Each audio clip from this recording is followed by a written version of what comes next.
Alam po ninyo, sa lahat ng industriya, mahalagang malusog na pangangatawan upang maging maunlad ang kailangan. Ito, isang fun run ang isinagawa ng Philippine Society of Mechanical Engineers o PSME bilang panimula sa selebrasyon ng Mechanical Engineering Week.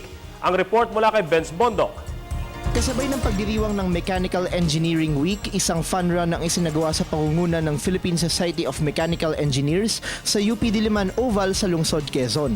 Aabot sa 800 runners na kinabibilangan ng mga professional mechanical engineers at mga mechanical engineering students mula sa iba't ibang paaralan ang tumakbo at nakisaya sa selebrasyon.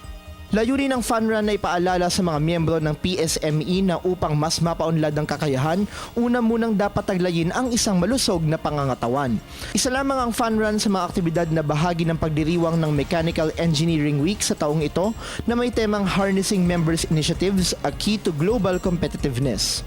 Lahat po ng moving parts, lahat po ng nangyayari dito sa ating kabuhayan ay involved ang mechanical engineering profession. Kasunod nito, gaganapin ng 61st PSME National Convention sa Pasay City kung saan magbabahagi ng kanilang kaalaman ng ilang mga resource persons mula sa mga ahensya ng pamahalaan maging ang ilang professional mechanical engineers mula sa iba't ibang panig ng mundo. Dito tatalakayin ang mga hamon at pagbabago sa industriya upang mas ang kasanayan ng mga mechanical engineers. Higit sa mga pagpapatakbo ng mga makina, sila ang tagapaghatid ng kaunlaran at kabuhayan sa pamamagitan ng pambihirang kaalaman sa teknolohiyang nagpapagalaw sa maraming industriya.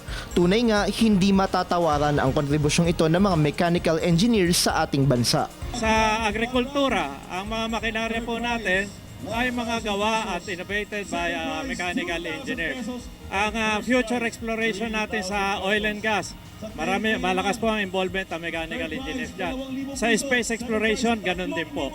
Ipinagdiriwang ang Mechanical Engineering Week tuwing ikatlong linggo ng Oktubre bilang bahagi ng paggunita sa Philippine Professional Competitiveness Week sa bisa ng Presidential Proclamation No. 487. Para sa Telebisyon ng Bayan, Benj Bondo.